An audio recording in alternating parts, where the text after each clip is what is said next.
NCT London's Sasang issue has taken a turn. But did Blackpink's Jennie shade YG? And did aespa plagiarize TXT? Let's start from Taewon's cover considered a diss, Karina's dangerous styling, and so much more in today's episode of Totally Legit K-pop News with me, Angelina. So if you're interested, please keep on watching. Don't forget to like, comment, and share this video with friends you don't have. Also, please go subscribe to my vlog channel. I try to put out new vlogs every Sunday. And I also have a bonus channel that I'm trying to make a thing to put out like the individual stories. I don't know, like, is that a good idea? Is that a bad idea? Anyways, it's there, it exists. But without further ado, let's get into today's news.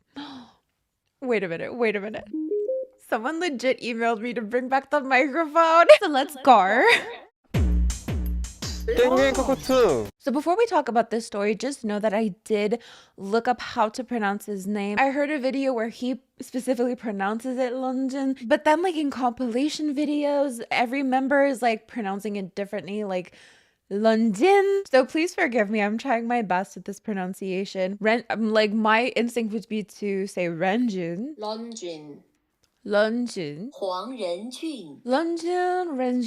You can let me know what would be better in the comments, but essentially, this is the story. A week or so ago, he essentially exposed a Sasang on Bubble. So for context, a Sasang is a super obsessive fan to the point that they're likely following these idols around, constantly calling and bothering them, and even sometimes selling their personal information to others. And it seems that Lungin himself found someone trying to sell NCT members' phone numbers on Twitter. So he actually took a screenshot of that person's profile and posted it to Dear You Bubble, saying, "And since you tried to reveal our numbers first illegally, I'm going to reveal you too." And then consequently, this account was suspended. It seems he also expressed his frustrations about his Sasang situation, keeping in mind that he's currently on hiatus due to health issues and anxiety. He cited incidents where his Hasangs illegally obtained his personal schedule, sat next to him on flights, and took photos of him while he was asleep. Following this, he declared his intention to publicly reveal his Hasangs' phone numbers if they continued to contact him. It's definitely not the norm for idols to take it upon themselves to deal with these situations. Though, of course, a lot of comments are saying this should be normalized. Idols should be able to fight back. Idols should be able to have to feel more comfortable defending themselves against this behavior, which is obviously unacceptable. I mean, it's not like someone is like saying a hate comment towards you. This is an invasion of privacy. So there's some people saying like, yeah, go for it. Like, this is great. We love to see it. However, on the other side of things, there are people basically saying that he shouldn't be the one having to deal with this. His company, SM Entertainment, should be taking things in their own hands. They should be the ones taking action. It shouldn't fall on Lungin himself. Fast forward to now, he most recently posted a phone number to Bubble. I'm obviously not going to share the screenshot, but he basically wrote, "Stop calling me. I'm revealing this person's phone number," with again SM receiving backlash. It's ridiculous how Lungin, who's on hiatus for health reasons, has to reveal the Sasang's number on his own platform and defend himself because SM could not and has never taken actions to protect his privacy and well-being. Hello SM, please be more protective of your artists. Quickly give the Sasang or the disturber the proper punishment. The safety and comfort of the artist is the #1 priority. But then of course, because a phone number was revealed, there was also a lot of people reposting the phone number, encouraging people to do things with the phone number. You can only imagine, right? However, in a twist to everything, this person whose phone number was exposed is claiming that this was merely a mistake, that they're not a Sasang, that they accidentally called this number. And because of everyone doing things with their phone number, they've actually filed a police report. It seems they called the number thinking that it belonged to an acquaintance.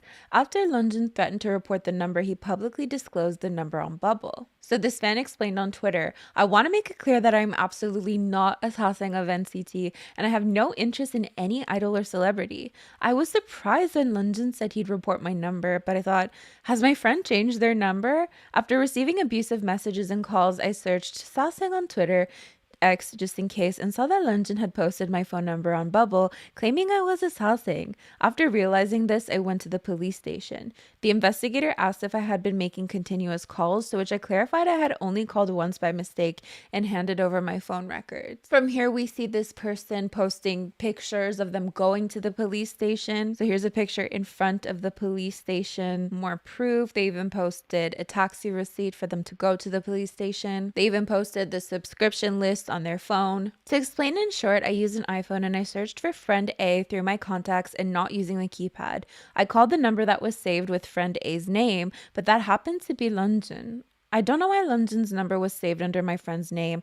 After I heard him say, "I will report you," I was taken aback. I even thought maybe it was my friend's dad joking around with me. So after all of this, it seems that Lunjun's manager apologized, but Lunjun himself didn't want to apologize because apparently this person, according to him, could, quote, still be assessing. The person says, "A few hours later, the investigator informed me that SM's legal team was going to apologize, but I haven't received any apology call yet. I've had to endure abusive messages from strangers and changed my phone number just because of a mistaken call. I demand a proper explanation from SM Entertainment." So SM Entertainment did release a statement about this. So here it is. They start off by saying that he mistakenly thought an unknown number was assessing and he exposed it on a fan communication platform. "We sincerely apologize for revealing their contact information on a public platform and to the person negatively affected by this.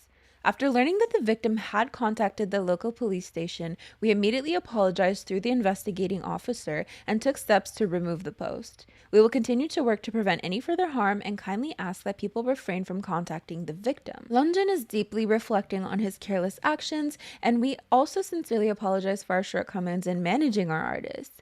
We once again apologize for causing concern to the victim and many others." Following that, Lunjun posted to his own Instagram the following apology, basically apologizing to the person who was affected by his reckless behavior. "I've always wanted to bring positive energy through music and performances, but I think I made a poor decision to lapse in judgment. I sincerely apologize to the individual who was hurt and negatively impacted by my actions. Due to my reckless behavior, the victim is suffering right now. Please kindly stop contacting the victim. I deeply regret my actions and will be more careful not to act impulsively in the future. Once again, I apologize to anyone who was hurt by my actions." So from the beginning, you can imagine the situation is super divisive because the act of leaking someone's phone number in and of itself is wrong, right? But if you add in the aspect of someone being assassin, then people tend to be a little bit more lenient about that, right? So there's some people who think that he did nothing wrong, that actually this person is probably lying anyways, so they deserved it. With, of course, other people thinking that no matter what, that's just wrong. They can understand the frustration behind the situation, but ultimately he should have just let SM handle it. Though I know some people are going to have a counter argument to that, saying that SM isn't really showing that they're doing anything to prevent this or help with this. And now with this apology, people are even more divisive. Some people thinking it's a sick joke that SM made him apologize for exposing assassin, and others thinking that the apology just wasn't sincere enough, with the alleged victim actually saying as much. Our apologies originally made through an article rather than contacting someone? Their legal team said that they wanted to contact me about an apology. That is what they told me through the investigative staff around 8 to 9 p.m. yesterday. I even gave them my number, but I've still not received any contact from them.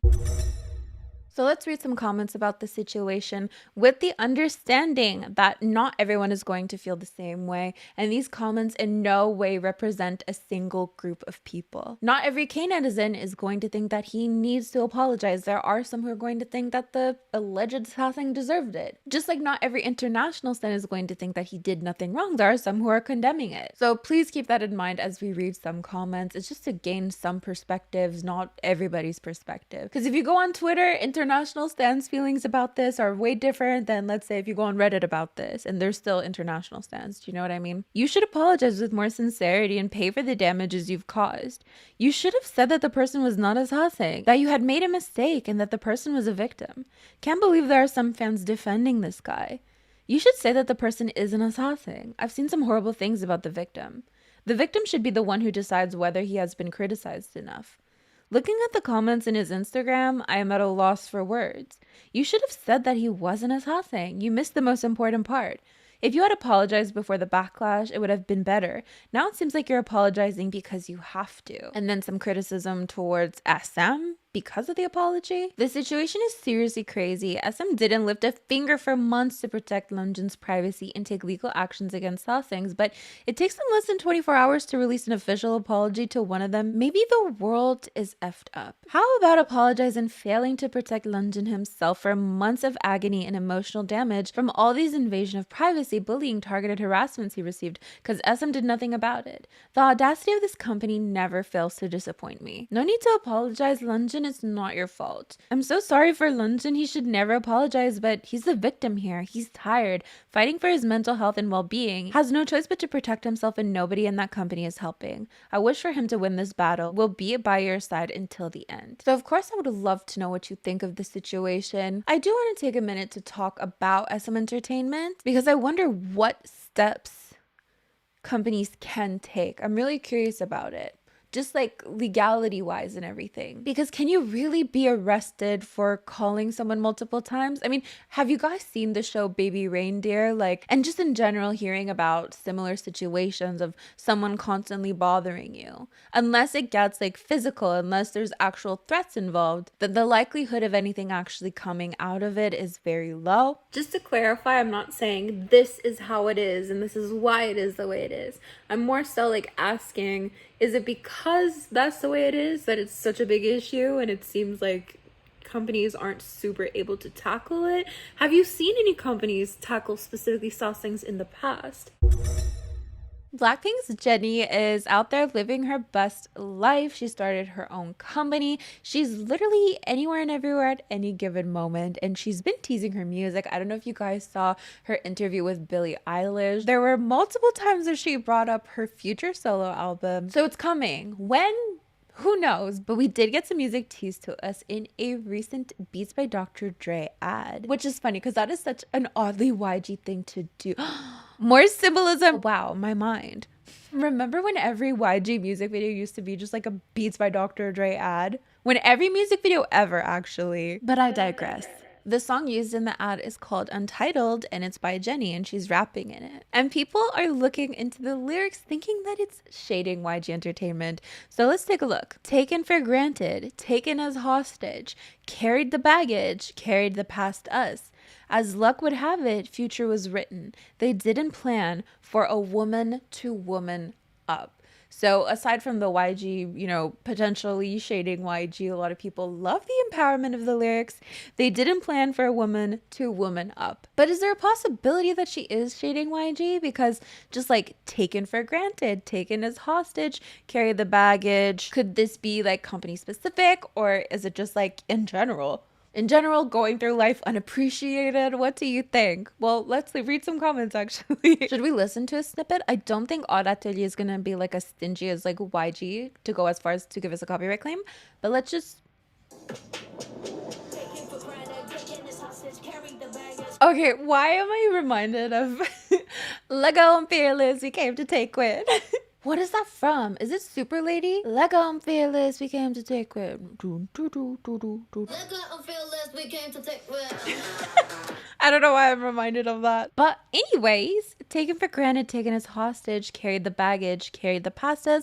Jennie is shading YG. Queen behavior. Jen releasing a feminist diss track as her first solo song after leaving her company and creating her own is literally everything I could have effing dreamed of. This goes hard as F. The first snippet we get from Jennie's new music is straight towards her old label. God, I love her. So I want to know what you think about this. Do you really think she's shading YG, or do you think it's just totally random? Like, do you picture Jennie like in her studio being like, I'm gonna shade YG, or is she just like, I'm gonna change the world, who cares about YG? Literally not a thought in her mind. I'd love to know I'd love to know your perspective on that, because actually this wouldn't be the first time that YG is allegedly shaded after an idol leaves the company. We all view a lot of YG artists as often being stuck in the dungeon.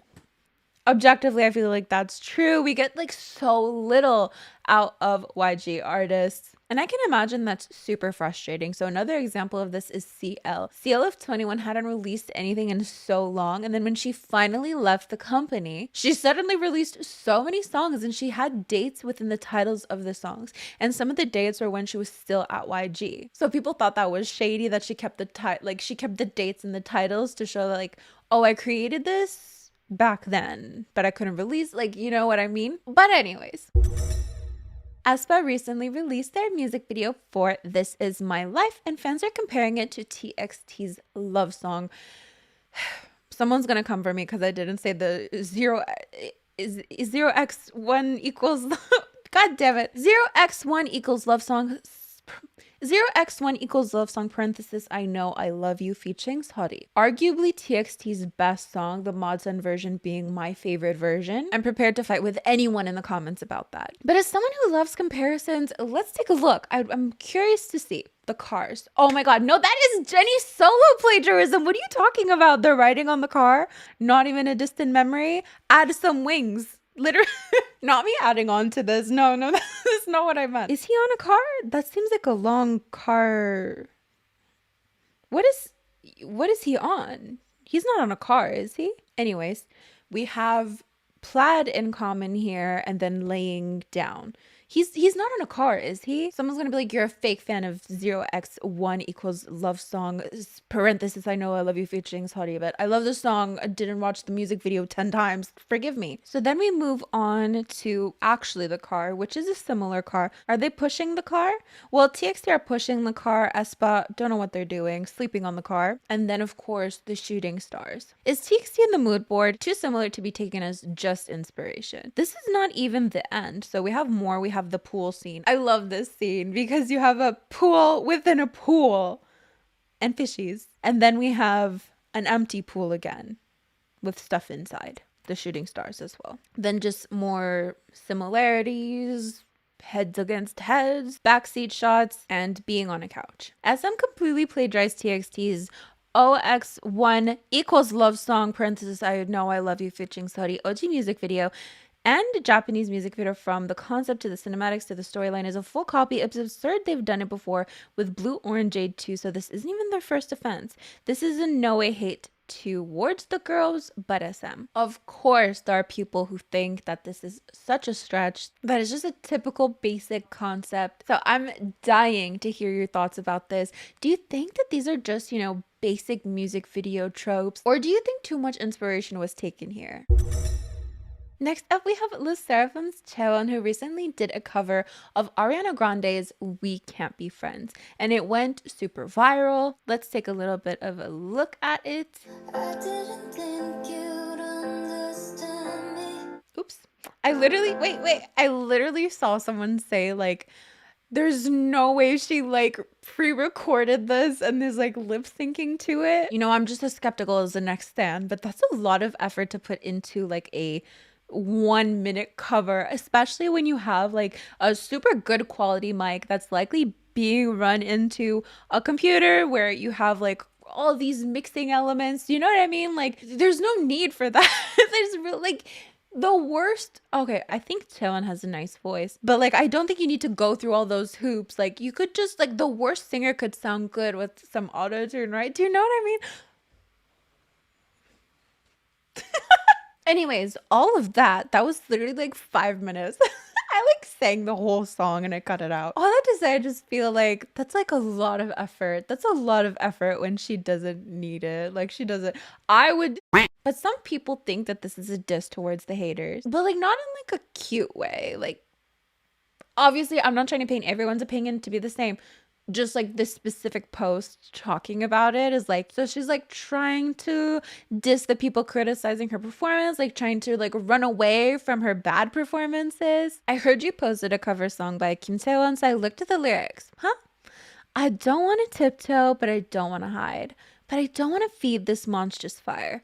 Just want to let this story die and I'll be alright. So I can see the mental gymnastics here. You cling to your papers and pens, wait until you like me again. So what is Ariana saying then?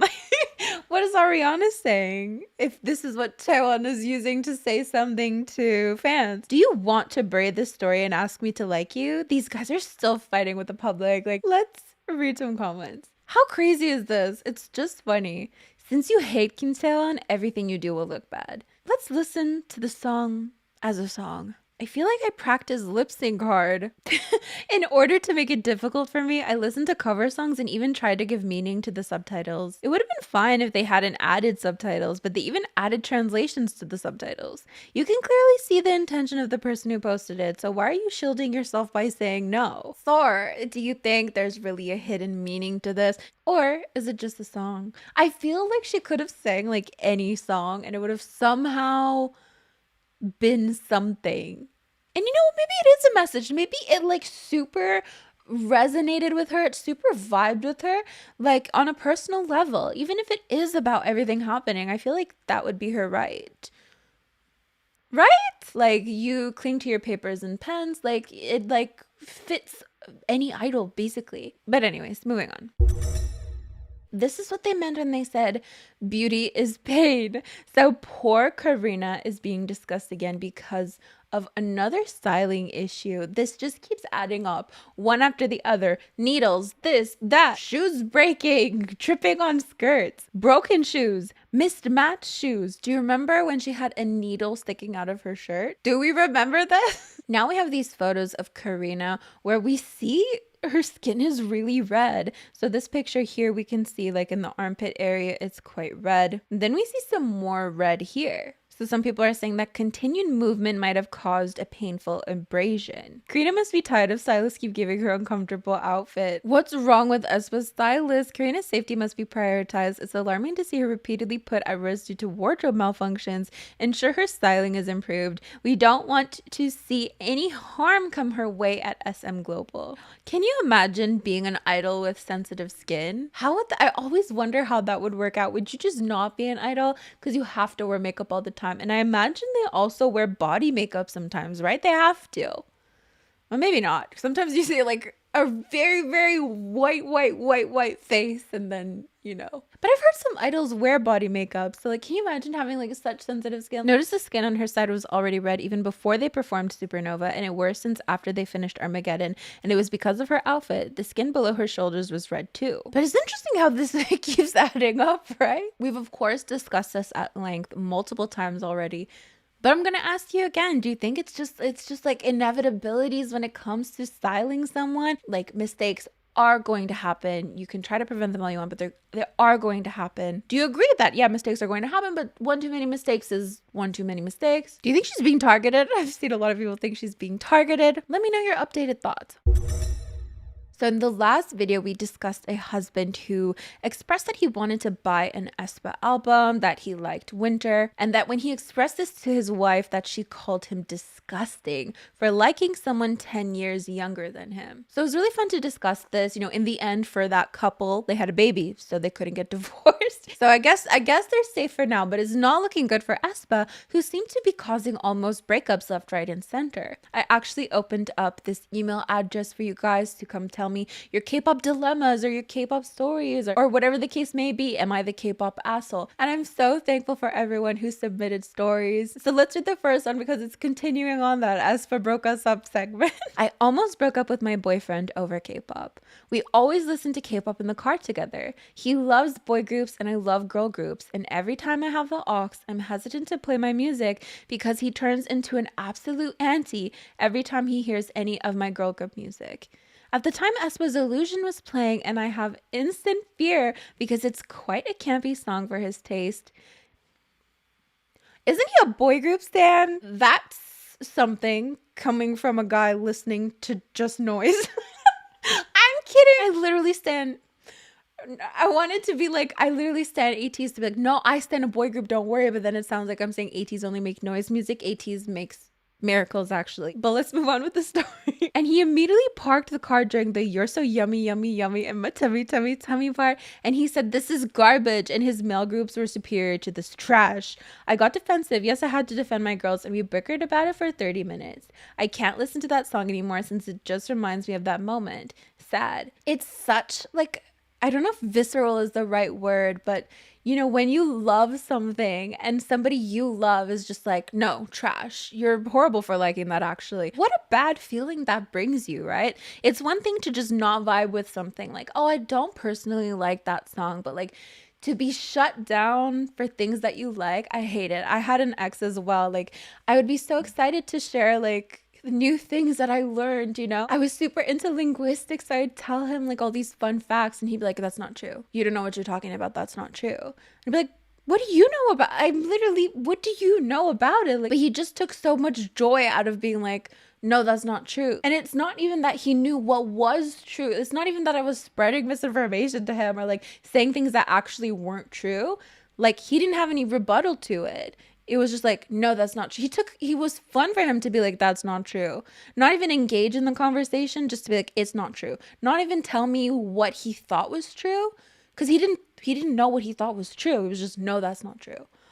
Why do people do that? So to just see something that makes you so happy and be like, trash. Like, I can see how you can joke with someone about that. Like, often in my group chat, like, if someone happens to bring up sticker, like, it's one thing to joke about these things. Like, it's not like the worst thing in the world to think a song is trash. Like, again, it's totally fine to have your opinion. You don't like a song, you think a song is trash. But some people don't care about the conversation aspect about sharing their opinions. Some people just don't like that you enjoy things. So for sure, share your thoughts about this story in the comments. And of course, you can send your stories as well to this email address. I definitely need to reiterate before anyone misunderstands me. It is more than okay to have an opinion on a song, to share your opinion on a song, to not like a song, to even joke about a song, or even genuinely think that it's trash. There's absolutely nothing wrong with that, but I personally would beware of people who take joy in shutting down the things that make you happy.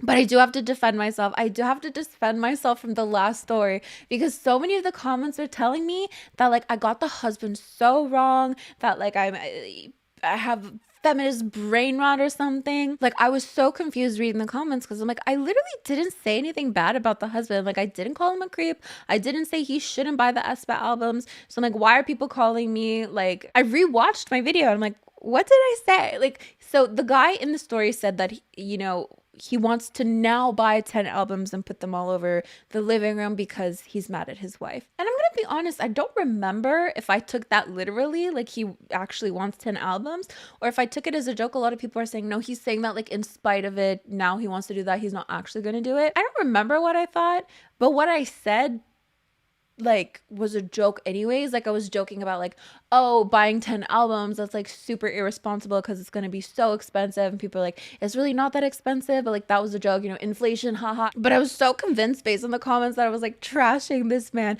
when really I was so neutral about it. I was like, I would need to know how he treats her. Like, does he treat her amazing, and despite the fact that he treats her amazing, she's still upset about this? Or is he treating her badly, which like just kind of adds on to her reaction to this? I would just need to know more before I give an opinion about this. Because if he's constantly like talking about like idols, or like, being obsessive, or like being disrespectful to her, and then she knows that by him buying this album, it's like feeding into his already bad behavior, then that's important context in comparison to just, he wants to buy an album and he's treating her fine, everything's good. You know what I mean? So I just had to defend myself, because I can joke too sometimes. I don't remember if I took it like literally, like I actually thought he was gonna. I do tend to take things literally, but like I don't think I got him all that wrong, because I didn't say anything about him that was all that wrong. Like, so I'm just confused. I'm just confused. Critique me in the comments. I'm here for it. Okay, let's move on to K-pop shenanigans. Hello? My friend brought me a homemade palak paneer. I just wanted to share that. That's literally so sweet. Anyways, let's move on to K-pop shenanigans, which are basically fun little things that have happened in K-pop recently. So, this is so... Oh, you guys remember this teaser picture of Seulgi? Someone was commenting that it looks like she's grabbing her chest, and now I can't unsee it. Like, every time it, like, passes, in passing, when I see it, I'm like, oh, it's a globe or whatever. I came across this TikTok. This is like before AI. Can you imagine? Can you imagine? This is so funny. Just discovered these shady ass shiny parodies from 10 plus years ago. I remember watching these. What kind of, this is how, another, not barbaric, when something's like super, super, super basic, like, now we're super advanced. Back then it was not advanced. Now you could do AI. You could make them actually sing this shit. You would just put subtitles on a music video of the idols saying things they weren't saying. So like, I really don't like this song. Like, that was pure entertainment. It's not that it's too cute. It's that these other guys are singing too much. Oh my god. I swear, I think I remember specifically watching this specific one. Anyways, Kiss of Life announced a comeback called Sticky. I'm pretty excited about this. Sticky as a title sounds really fun in my opinion, so I'm excited to see what it's gonna sound like. Also, can anyone tell me why their acronym is KIOF instead of KOF? Kiss of Kol? KOL? Oh my god, I messed that up so bad. KIOF instead of KOL. Kiss of Life. But it's KIOF. That makes even less sense. What? Why? Now I'm okay, someone explain that to me, please. Isaac is coming back to the Idol Star Athletic Championships, confirmed to return this August. Lisa released this teaser picture for Rockstar, which is coming out next week. And then ATEEZ finally have all their own individual Instagram accounts. So here we can see all of their usernames. I'm curious what I'm final ho means. Audrey said it's like, I'm fine, allo. Like, I'm fine, hello. I'm fine, hello. I'm final ho. I'm fine, hello. Oh. So let's move on to our K-pop song of the day, which is 2US's Hey Hey. I actually heard the song for the first time yesterday. That rhymed. And I fell in love with it. It is so cute.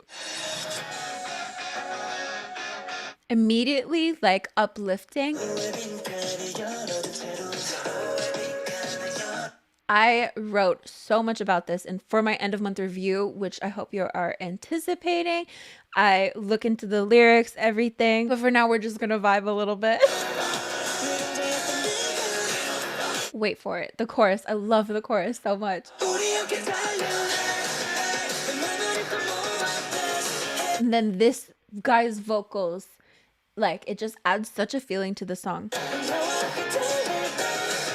Again, I only heard this yesterday, so I don't really know the lyrics all that well, but the way it makes me feel so happy and kind of like nostalgic and kind of bittersweet at the same time. So yes, our song of the day is 2US's Hey Hey, Minuscule Letters. So I'm just going, I don't have my phone on me.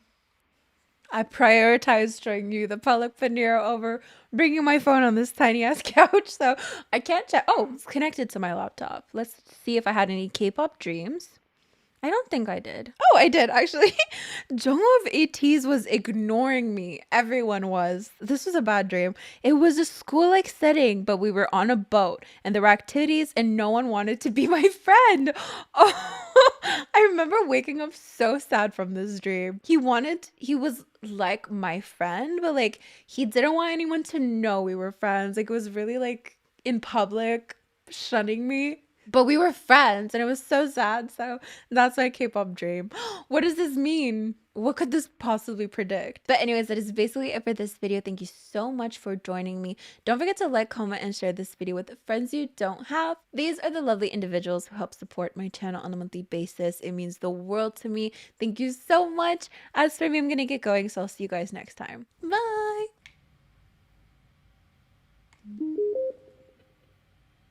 But I digress. All that work